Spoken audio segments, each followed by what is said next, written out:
नमस्कार, बोल पंजाबी टीवी देख रहे हैं आप। मैं हूं आपके साथ वर्षा पंवर, लेकर हाजिर हूं बुलेटिन म्हारा हरियाणा। सबसे पहले नजर डालेंगे आज की हेडलाइंस पर। कैथल दौरे पर सीएम नायब सिंह सैनी, प्रधानमंत्री सूर्यघर मुफ्त बिजली योजना के तहत सम्मान समारोह में की शिरकत। सीएम नायब सैनी ने जनता को किया संबोधित।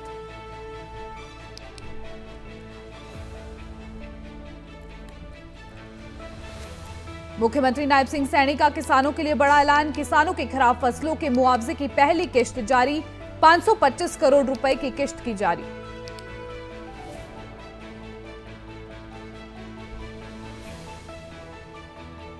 कांग्रेस नेता बृजेंद्र सिंह का सीएम की घोषणाओं पर बड़ा जुबानी हमला। कहा, सरकार जितनी भी घोषणाएं कर रही है सिर्फ चुनाव की दृष्टि से कर रही है।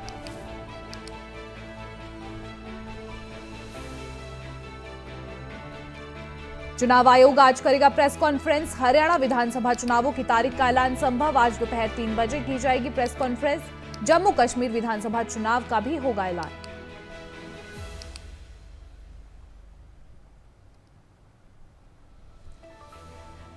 कोलकाता घटना के विरोध में चंडीगढ़ पीजीआई के रेजिडेंट डॉक्टरों की हड़ताल जारी। पीजीआई के रेजिडेंट डॉक्टरों ने न्याय की लड़ाई में झोंकी अपनी पूरी ताकत।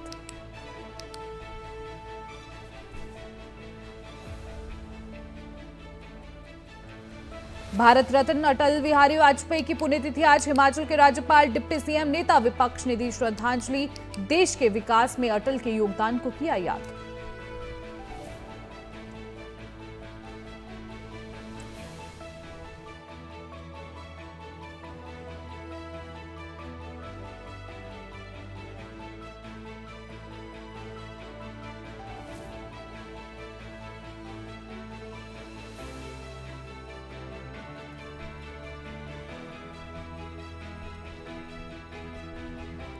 हेडलाइंस के बाद अब खबरें विस्तार से। आज हरियाणा के सीएम नायब सिंह सैनी कैथल दौरे पर है। ऐसे में उन्होंने प्रधानमंत्री सूर्यघर मुफ्त बिजली योजना के तहत सम्मान समारोह में शिरकत की। सीएम नायब सिंह सैनी ने इस दौरान जनता को भी संबोधित किया। आपको बता दें, आज जो है हरियाणा के मुख्यमंत्री नायब सिंह सैनी कैथल दौरे पर है। इस दौरान मुख्यमंत्री ने हरियाणा में प्रधानमंत्री सूर्यघर मुफ्त बिजली योजना के तहत अतिरिक्त अनुदान के लाभार्थियों के सम्मान समारोह में शिरकत की और जनता को भी संबोधित किया। आपको बता दें, लगातार जो है हरियाणा के मुख्यमंत्री द्वारा अलग अलग जिलों के दौरे किए जा रहे हैं। वहीं आज जो है हरियाणा के सीएम नायब सिंह सैनी कैथल के दौरे पर है। उन्होंने इस दौरान जो है जनता को संबोधित किया।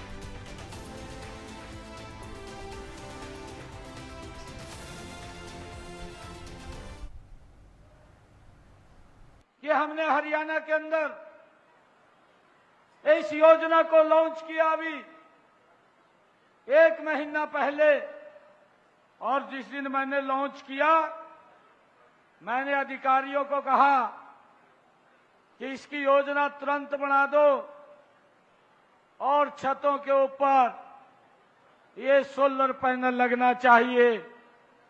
आज मुझे इस बात की खुशी भी है कि हमारे अधिकारियों ने तत्परता से काम किया और आज उसका परिणाम ये है कि आज हमने जिन परिवारों के घरों के ऊपर ये 2 किलोवाट का सोलर पैनल लगना है, आज उसकी पूरी व्यवस्था करके आपके हाथ में दे दी है। मुझे इस बात की बड़ी खुशी है। भाइयों, मुझे ये बात कहते हुए बड़ा दुख भी हो रहा है। कुछ राजनीतिक दल इसके ऊपर भी राजनीति करते थे। कांग्रेस तो लगातार बोलती रहती थी और कहती रहती थी कि हमें वोट दो, 24 घंटे बिजली देंगे। और भाइयों, ना 24 घंटे मिला थी, ना 5 घंटे मिला थी। ऐसी स्थिति हो जाती, हर रोज जब दोपहर होता था मंजा ठेका घूमना पड़ा था, कौन से पेड़ के नीचे दोपहर काटा। ये हालात कांग्रेस के समय में थी। झूठ बोलते थे, वोट ले जाते थे, कहते थे कि हमें वोट दो, 24 घंटे बिजली देंगे। भूपेंद्र हुड्डा ने तो रैली भी करी यमुनानगर में, यमुनानगर वाले बैठे होंगे यहां, यमुनानगर के अंदर रैली करी, बिजली रैली, कहा 24 घंटे लाइट देंगे, परंतु वही 4 घंटे 5 घंटे लाइट मिलती थी, 24 घंटे लाइट आज तक नहीं दी। ये हालात इनके थे। भाइयों, मुझे एक बात और कहते हुए आप लोगों के बीच में एक दल और आया और वो दल का नेता खड़े होकर कहने लगा, उसने ये नहीं सोचा कि इसका सिस्टम बनाना चाहिए कि लोगों को बिजली मिलनी चाहिए, और खड़े होकर के मंच पे कहने लगा, कहा भाई मुझे वोट दो और जिस दिन मेरी सरकार बनेगी, कहा इन मीटरानों में पाड़ का तालाब में फेंक दूंगा। बताओ भाई, लोगों को किस प्रकार से गुमराह करते थे, किस प्रकार से झूठ बोल करके वोट लेते थे, उनके ऊपर भारी भरकम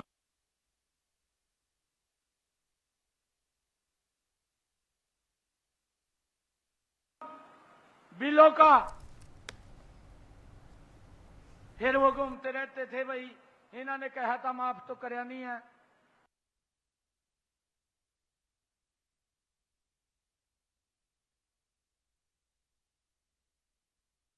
अरे माफ नहीं करया तो ये वजन हमारे ऊपर पड़ गया। भाइयों, उसका भी फिर छुटकारा अगर किसी ने किया तो वो भारतीय जनता पार्टी की सरकार ने किया है। भाइयों, मुझे आज आप लोगों के बीच में ये कहते हुए बड़ा गर्व हो रहा है,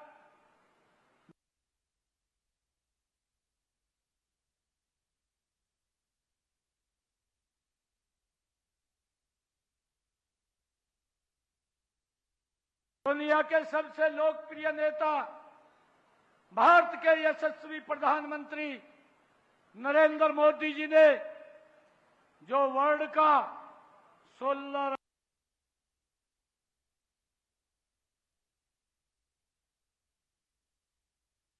अलायंस सेक्रेटरीट बना, वो मेरे हरियाणा गुरुग्राम के अंदर पूरे वर्ल्ड का ऑफिस वहां पर बना।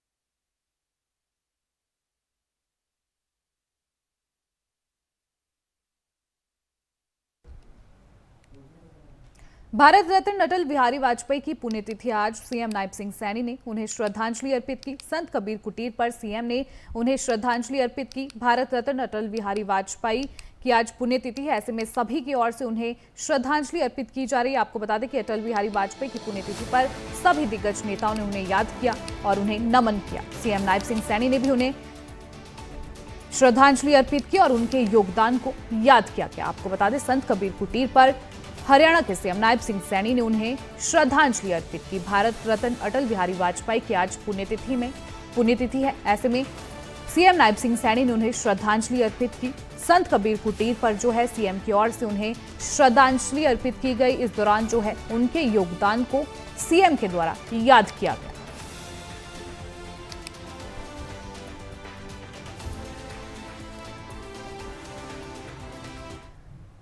मुख्यमंत्री नायब सिंह सैनी ने किसानों के लिए बड़े ऐलान किए हैं। किसानों की खराब फसलों के मुआवजे की पहली किश्त सीएम के द्वारा जारी की गई। सीएम नायब सिंह सैनी ने कहा कि 525 करोड़ रुपए की किश्त जारी की गई है। धीरे धीरे किसानों के खाते में पैसे दिए जाएंगे। सीएम ने कहा कि 2000 रुपए प्रति एकड़ के हिसाब से खाते में पैसे जाएंगे। और क्या कुछ कहा है, आइए सुनाते हैं।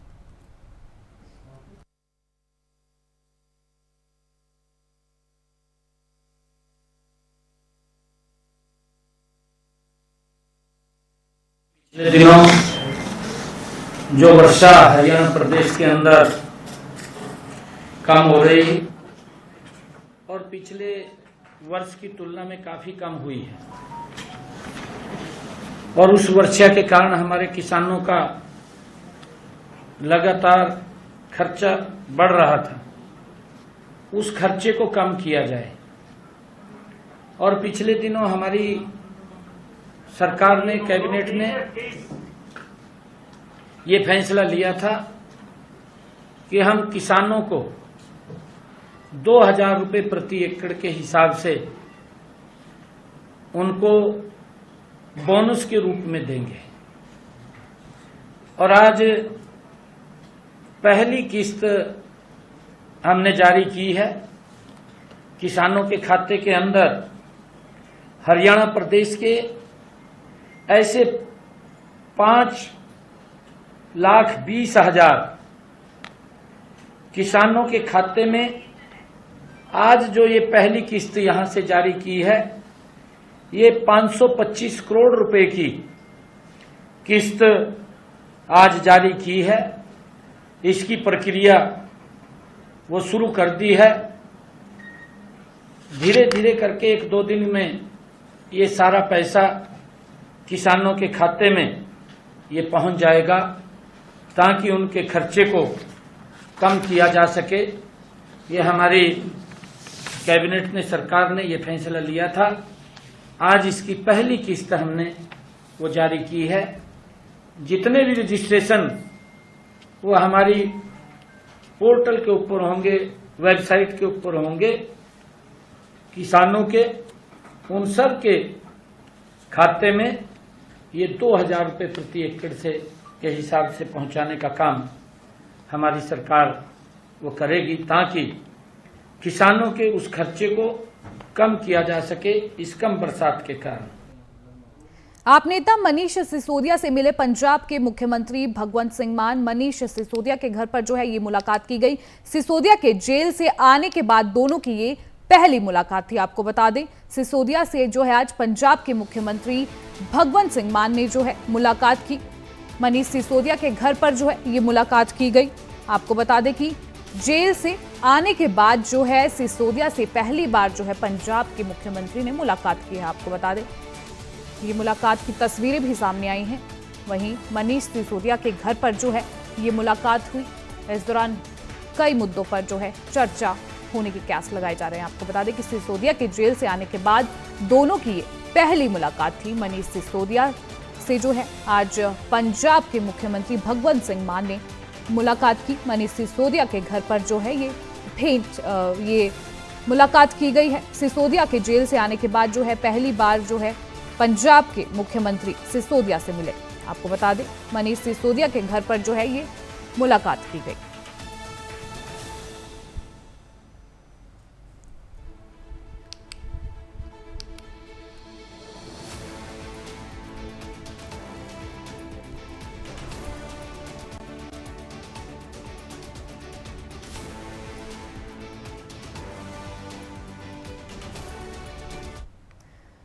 आगे बढ़ेंगे। कांग्रेस नेता वृजेंद्र सिंह का सीएम की घोषणाओं पर बड़ा जुबानी हमला। सरकार जितनी भी घोषणाएं कर रही है सिर्फ चुनाव की दृष्टि से कर रही है। यह बयान जो है कांग्रेस नेता की ओर से दिया गया है। उन्होंने कहा कि पीएम नरेंद्र मोदी के भाषण पर भी जो है सांसद वृजेंद्र सिंह ने पलटवार किया है। पीएम के भाषण को सुनकर लोग अब उब चुके हैं। ये जो बयान है वृजेंद्र की ओर से दिया गया है। समान नागरिक संहिता में भाजपा खेलना चाहती है धर्म का खेल। ये भी बयान जो है उनकी तरफ से दिया गया है। लगातार जो है हरियाणा में विधानसभा चुनावों को लेकर आरोप प्रत्यारोप का दौर जारी है। ऐसे में जो है कांग्रेस नेता वृजेंद्र सिंह ने सीएम की घोषणा पर जुबानी हमला किया है। क्या कुछ कहा है, आइए सुनाते हैं।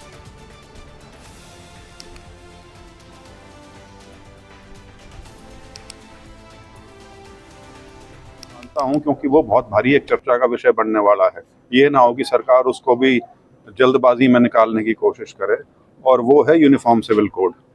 उसके ऊपर उन्होंने उसको एक संज्ञा दी आज कि हम कम्युनल सिविल कोड नहीं, हम एक सेक्युलर सिविल कोड लाना चाहते हैं। तो अभी भी वो खेल वो धर्म वाला ही खेलना चाहते हैं यूनिफॉर्म सिविल कोड के माध्यम से भी। तो बाकी ठीक है, मैं ये बात कई बार कह चुका, आजकल सरकार जितनी भी अनाउंसमेंट्स कर रही है वो बड़े क्या बोलूं, सिर्फ इलेक्शन की दृष्टि से करने लग रही है।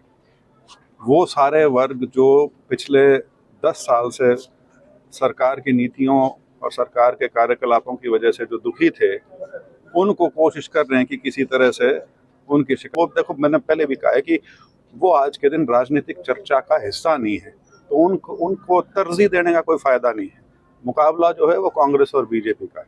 भाषण के कुछ अंश सुने थे, क्योंकि उनके भाषण सुन के ना लोग उब लिए। अब पहले बहुत उत्साह होता था जब वो नए नए प्रधानमंत्री बने थे, बहुत लोग चाव से देखते थे।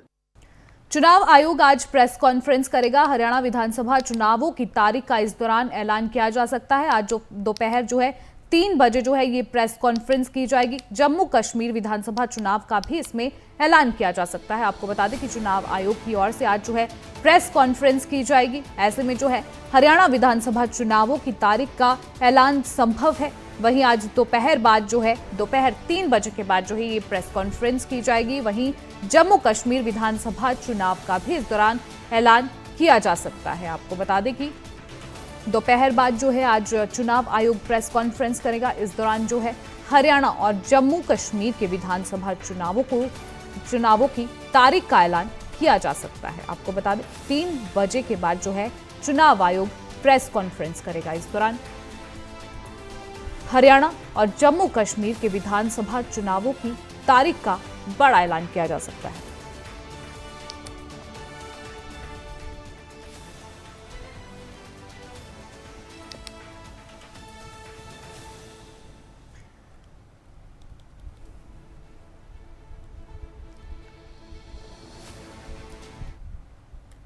कैबिनेट मंत्री मूलचंद शर्मा ने सेक्टर 62 में हरियाणा शहरी विकास प्राधिकरण और वन विभाग फरीदाबाद के संयुक्त अभियान में पौधारोपण किया। कैबिनेट मंत्री मूलचंद शर्मा ने कहा कि पूरे हरियाणा के 51 लाख पौधे लगाने का लक्ष्य रखा गया है। फरीदाबाद में भी 2.5 लाख पौधे लगाने के लक्ष्य को पूरा करने की कड़ी में सेक्टर 62 में पौधे लगाए जा रहे हैं। इस अवसर पर उन्होंने कहा कि सेक्टर 62 सहित पूरे बल्लभगढ़ विधानसभा में सभी पार्क और मूलभूत सुविधाएं, गली और सड़क आदि के कार्य लगातार जारी है। उन्होंने कहा कि चले हुए सभी कार्यों को जल्द ही पूरा कर लिया जाएगा। उन्होंने कहा कि वृक्ष हमें शुद्ध हवा और ऑक्सीजन के साथ साथ जीव जंतुओं के लिए भोजन देने का भी काम करते हैं, इसलिए सभी को एक एक पौधा अपनी मां और धरती मां के नाम लगाना चाहिए। उन्होंने कहा कि प्रदेश में मुख्यमंत्री नायब सिंह सैनी के नेतृत्व में लगातार विकास कार्य तेज गति के साथ पूरे किए जा रहे हैं। आपको बता दें आज बल्लभगढ़ में कैबिनेट मंत्री मूलचंद शर्मा की ओर से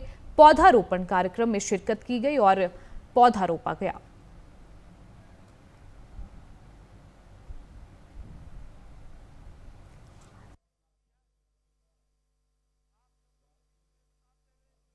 आज देश के पूर्व प्रधानमंत्री आदरणीय अटल बिहारी वाजपेयी जी की पुण्यतिथि है। उनके पुण्यतिथि पर पूरे हरियाणा में 51 लाख पेड़ों का लक्ष्य रखा है और जिनमें फरीदाबाद में 2.5 लाख पौधों का लक्ष्य रखा है। आज सभी रेजिडेंट्स की एसोसिएशन के सारे पदाधिकारी, अध्यक्ष साहिबान, अधिकारीगण हमने पेड़ों की शुरुआत की है कि पूरे फरीदाबाद को हरा भरा बनाना, ग्रीन फरीदाबाद रहे और सबसे ज़्यादा पेड़ों का जो लाभ मिलता है, पर्यावरण का जो लाभ मिलता है, व्यक्तियों को मिलता है, पॉल्यूशन मुक्त होता है और इसमें सबसे बड़ी खासियत है इसमें जो पक्षियों को भी लाभ मिले, ऑक्सीजन का भी ज़्यादा लाभ मिले। नीम है, पीपल है, बड़ है, इस तरह के पेड़ रखे हैं जिसका जीव को भी लाभ मिले और व्यक्ति को 24 घंटे ऑक्सीजन मिले। कोलकाता के अस्पताल में ट्रेनी डॉक्टर से रेप और उसके बाद हत्या के मामले में अब दिन प्रतिदिन देश भर में ट्रेनी डॉक्टरों में रोष देखने को मिल रहा है। जहां सभी डॉक्टर आरोपी के खिलाफ सख्त से सख्त कार्रवाई की मांग करते हुए नजर आ रहे हैं, वहीं अलग अलग तरीके से प्रदर्शन भी करते हुए नजर आ रहे हैं। कोलकाता मामले में बुधवार की रात हुई हिंसक प्रदर्शन और तोड़फोड़ के बाद ये केस और ज्यादा उछल गया है। कोलकाता के इस कांड को सुलझाने के लिए सीबीआई की टीम जुट गई है और पूछताछ की प्रक्रिया भी शुरू हो गई है। इन बड़े घटनाक्रमों के बीच आज देश भर में FORDA federation of resident doctors association ने भी हड़ताल का ऐलान किया है। करनाल में सभी रेजिडेंट डॉक्टर्स एक दिन की हड़ताल पर चले गए हैं। आने वाले दिनों में इमरजेंसी सेवा भी बंद कर सकते हैं रेजिडेंट डॉक्टर्स। आपको बता दें कि कोलकाता के अस्पताल में ट्रेनी डॉक्टर से रेप और उसके बाद हत्या के मामले में अब दिन प्रतिदिन देश भर में ट्रेनी डॉक्टरों में रोष देखने को मिल रहा है, जहां सभी डॉक्टर आरोपी के खिलाफ सख्त से सख्त कार्रवाई की मांग करते हुए नजर आ रहे हैं। वहीं अलग अलग तरीके से प्रदर्शन भी किए जा रहे हैं। वहीं करनाल में सभी रेजिडेंट डॉक्टर्स एक दिन की हड़ताल पर चले गए हैं। वहीं आने वाले दिनों में इमरजेंसी सेवा भी ठप की जा सकती है।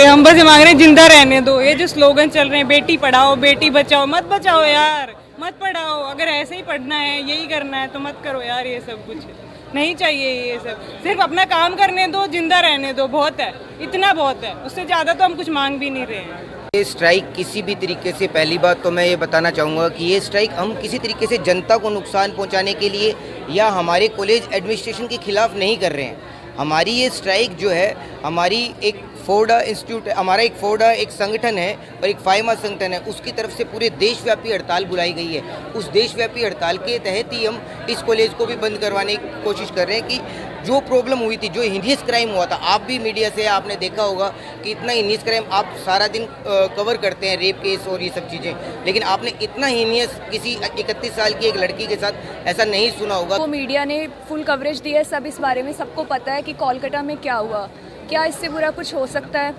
अगर हम मेडिकल फ्रेटर्निटी, वो हमारी बहन थी, वो हम भी हो सकते थे। क्या हम भी नाइट ड्यूटीज़ पे जाते हैं? क्या जहाँ पे हम काम कर रहे हैं, जो हमारा इन्वायरमेंट है, वहाँ हमें सेफ्टी नहीं मिलनी चाहिए? और बात ये सिर्फ मेडिकोस की नहीं है, रेप इतनी घटिया चीज़ है कि इतने सालों से ये चीज़ें बढ़ती जा रही हैं। इस पर एक एक्शन लेना चाहिए।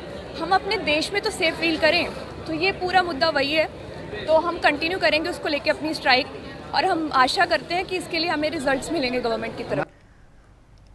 कोलकाता घटना के विरोध में चंडीगढ़ में पीजीआई के रेजिडेंट डॉक्टर्स की भी हड़ताल जारी है। पीजीआई के रेजिडेंट डॉक्टरों ने न्याय की लड़ाई में अपनी पूरी ताकत झोंक दी है। डॉक्टर कई दिनों से लगातार जगह जगह एकत्रित होकर प्रदर्शन कर रहे हैं, पैदल यात्रा और धरना भी दे रहे हैं। धरने की वजह से इलाज प्रभावित रहा। मरीज भी हड़ताल खत्म होने की आस लगाए हुए हैं, क्योंकि उनकी सर्जरी टाल दी गई है। आपको बता दें कि कोलकाता घटना के विरोध में लगातार देश भर में प्रदर्शन किए जा रहे हैं। वहीं चंडीगढ़ में भी पीजीआई में जो है रेजिडेंट डॉक्टरों की ओर से हड़ताल की जा रही है। लगातार जो है उनकी हड़ताल जारी है और लगातार न्याय की मांग जो है की जा रही है। डॉक्टरों का कहना है कि डॉक्टरों की सुरक्षा को बढ़ाया जाए, साथ ही साथ जो है आरोपी पर सख्त से सख्त कार्रवाई की जाए, ताकि भविष्य में इस तरह की घटना ना देखने को मिले।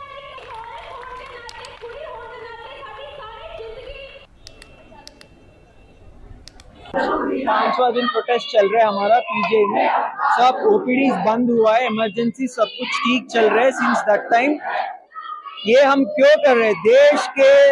देश में जितने सारे रेजिडेंट डॉक्टर्स हैं, सब आज काम बंद करके रोड पे आके प्रोटेस्ट कर रहे हैं। ये क्यों कर रहे हैं? एक हमारे साथी फीमेल जो काम करते सोया हुआ है हॉस्पिटल में, उनके ऊपर रेप और मर्डर, हीनियस ब्रूटल क्राइम जो 5 डेज के पिछले वेस्ट बंगाल आरजीकर मेडिकल कॉलेज में हुआ है, विच इज कम्प्लीटली अनएक्सेप्टेबल।